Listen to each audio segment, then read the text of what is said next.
Baik, Bu Eni dan Bang Mahmud, ini ada pendengar kita dari Klaten, ini ada Bu Yanti yang juga ingin berbagi. Bu Yanti, selamat pagi. Pagi Bu Yanti. Selamat pagi Mas Fadri dan Mbak Alia. Ya, silakan Bu Yanti. Ada Bang Mahmud dan juga Bu Eni. Ya, begini ya. Upama pengambilan besar kecilnya tagihan listrik itu tidak diambil dari rata-rata 3 bulan, tapi dengan pembacaan seperti biasanya, biarpun ada lonjakan harga berapapun, mungkin tidak ada konflik seperti sekarang ini. Biasanya kalau dengan alasan COVID-19, ini tidak masuk akal. Begitu saja, terima kasih. Assalamualaikum. Waalaikumsalam warahmatullahi wabarakatuh. Jadi kalau Bu Yanti ini sebenarnya mestinya yang nggak masalah ya, ngecek meteran juga di luar rumah gitu. Jadi, ya, jadi saya klarifikasi juga ini Bu Eni ya. Sebenarnya kenaikan bukan 20%, bukan kenaikan biayanya, tapi kenaikan yang diakibatkan oleh penggunaan. Itu. Nah, cuman yang jadi persoalan adalah selama pandemi COVID-19 ini, sebenarnya kan PLN itu untuk yang 450 VA itu kan harusnya digratiskan ya. Nah, kalau yang untuk 900 VA itu sebenarnya diberikan diskon ya. Itu kan paket stimulus yang diberikan oleh pemerintah terhadap pelanggan ya. Tapi faktanya ya, yang 450 VA pun itu tagihannya itu melonjak bisa sampai 100%. Mereka ditagihkan juga gitu. Nah, kenapa? Karena memang PLN kan menggunakan asumsi kenaikan penggunaan itu 20%. Jadi semua disamaratakan. Apakah yang 450 VA, apakah 900 VA itu tetap semua ditagihkan dengan asumsi kenaikan 20% dari penggunaan tarif listrik. Berarti ini mungkin nggak sih ada permasalahan dalam sistem penginputan begitu mungkin Bang Lamahot? Ya.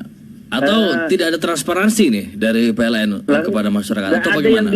Apa yang diinput orang pencatatannya nggak ada kok. Kan ini kan menggunakan asumsi rata-rata 3 bulan pemakaian terakhir. Gitu loh ya.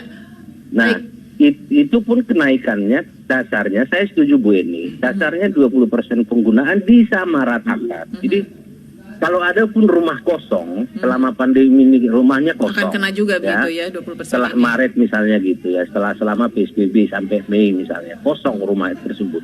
Tapi karena walaupun kosong, kemudian dia dianggap akan listriknya naik gitu loh. Padahal rumah itu kosong selama pandemi COVID ini.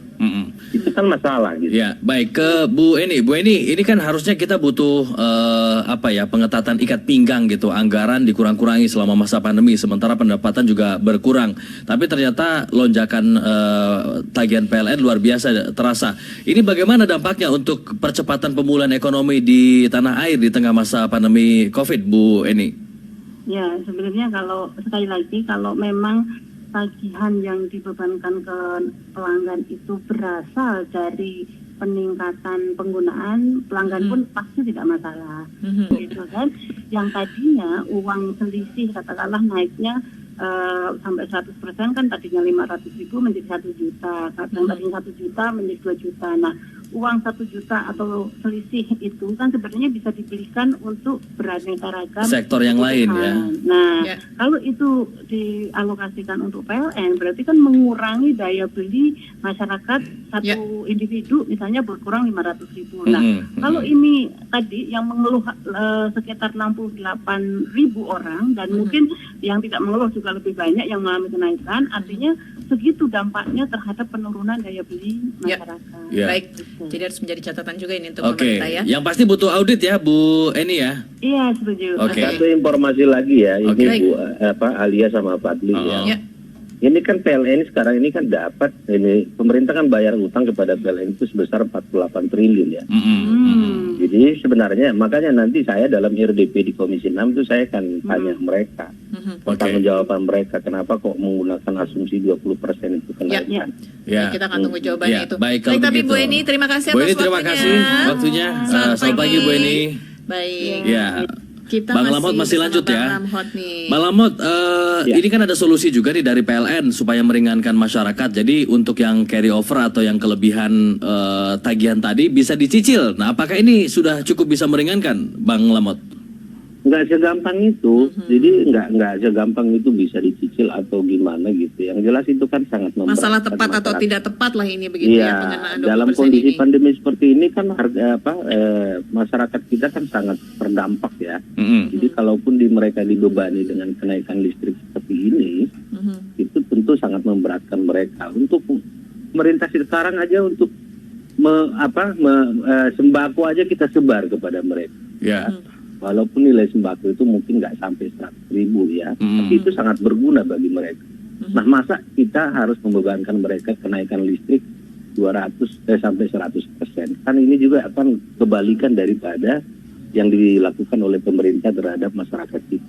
Ya, baik. Nah, ini yang tidak benar gitu. Oke, Bang Lamhot, kami juga sudah Ya. terhubung ini dengan Executive Vice President Commercial Unit Business Service Bright PLN Batam, ini dengan Bapak Agus Bekti. Kita akan ngobrol Ya. bareng ya, Bang Ya, Lamhot. Agus selamat pagi. Selamat pagi, Pak Selamat Agus. pagi, Bapak Baik. RRI. Selamat pagi Indonesia. Ya, dan Ya. ada Pak Lamhot Sinaga ini dari Komisi 6 DPR RI. Pak, kalau untuk di Batam sendiri ya, banyak tidak Pak komplain di sana? Kemudian bagaimana penjelasan dari pihak PLN Pak? Ya. Baik, Pak Lambot Sinaga, selamat pagi. Salam sejahtera untuk Bapak dan semua. Bahwa di Batam sama juga Pak, kondisinya sama seperti Indonesia lainnya. Bahwa kegiatan PSBB atau WFH dan juga kegiatan Ramadan kemarin itu berkorelasi dengan pelonjakan atau pemakaian listrik sehingga berdampak kepada tagihan. Ini hampir sama terhadap kegiatan-kegiatan di PLN seluruh Indonesia, Pak. Dan yang komplain memang cukup banyak, Pak. Namun kami mengantisipasi komplain itu dengan membuka posko-posko layanan dan kemudian juga membuka layanan melalui nomor WA, Pak. Jadi ada kami di tempat kami itu ada 4 unit, Pak Lambot. Jadi unit tersebar di seluruh Batam. Jadi kami membuka layanan berbasis WA. Jadi satu unit itu kita beri nomor kurang lebih 4 nomor, Pak. Di samping layanan fisik ya. Iya, boleh disebutkan barangkali Ya. Pak Agus nomor WA-nya berapa Pak? Aduh, saya mau Di antaranya aja dari 4 ini 1 atau 2. Oh, enggak. Ya, oke. Karena lagi di jalan kebetulan nih, Pak. Ya, Mohon maaf nih. Baik. Oke. Ya, nah sejauh ini apa solusi yang diberikan oleh PLN Batam, kemudian penjelasan-penjelasan seperti apa saja yang sejauh ini sudah diberikan, kemudian bagaimana reaksi dari masyarakat? Apakah sudah cukup tenang, Ya. sudah cukup puas begitu? Kemudian sampai ada yang sudah mencabut Oke, aduannya. jadi begitu, layanan yang kami berikan sama, jadi penjelasan secara fisik apabila pelanggan datang, kemudian menggunakan WA, dan kemudian kami juga melakukan publikasi berbagai medsos, WA group dan sebagainya, media juga koran, radio dan sebagainya. Nah, memang yang komplain itu sejauh per tanggal 11 kemarin kurang lebih hampir 3.000 pelanggan, Pak, dari total pelanggan 330.000. Nah, tetapi di Batam ini terjadi anomali agak aneh menurut saya, karena ternyata lebih banyak yang melunasi listrik dibanding yang komplain. Nah, ini yang terjadi. Tetapi penjelasan saya rasa sama dengan PLN pusat bahwa dampak dari PSBB, work from home, stay at home itu termasuk juga kegiatan Ramadan itu juga menyumbang penggunaan listrik yang cukup tinggi. Ya. Nah, Ini yang terkadang melakukan ini yang- pengaduan ini yang naiknya kira-kira berapa persen ini? Jadi kurang lebih 20% sampai 100%, Bu. Pengaduan-pengaduannya. Dan itu sudah tertangani dengan baik. Jadi Ya. kurang lebih hampir 3.000 Pak pelanggan. Agus, itu kenaikan kalau di Batam ya, Siap. rata-rata itu ada yang lonjakan kenaikan itu ada yang 100% nggak? Ya. Ada Pak, ada. Banyak atau gimana? Populasinya kurang lebih sekitar 7.000-an, Pak. 7.000-an pelanggan. Dari Ya, maksud 330.000 saya ini. lonjakannya itu sampai tarifnya sampai 100% kenaikan dari rata-rata biasa. Ya, Ya, 7.000 ada. pelanggan katanya. Ada kurang lebih 7.000-an, Pak. Dan ini kami untuk mengantisipasi lonjakan-lonjakan dan komplain pelanggan, kami masing-masing unit sudah memetakan bagi pelanggan yang naiknya di atas 50-100%, itu kami datangi, Pak. Kami jelaskan ke person to person kepada pelanggan. Sehingga beliau tidak lakukan komplain ke kantor.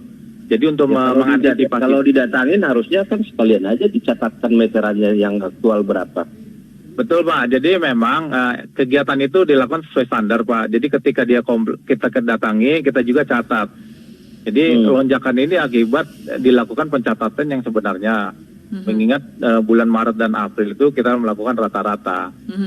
Itu Pak. Ya baik, Pak Agus, tapi ini juga sudah masuk ke tagihan berikut ya. Ini Ya. kira-kira ada perubahan nggak sih? Karena kalau tagihan saya sendiri ini untuk bulan ini menurun begitu 13%. Nah ini padahal pemakaian mungkin bisa dikatakan sama atau bahkan juga lebih begitu daripada bulan yang lalu gitu ya. Nah ini memang ada penyesuaian atau gimana kira-kira kalau dibantu? Kalau penyesuaian tarif tidak ada Bu, karena untuk penyesuaian tarif itu kita patuh dengan regulator. Kalau PLN Persero kan melalui permen ya, kalau kami ini melalui pergub di daerah.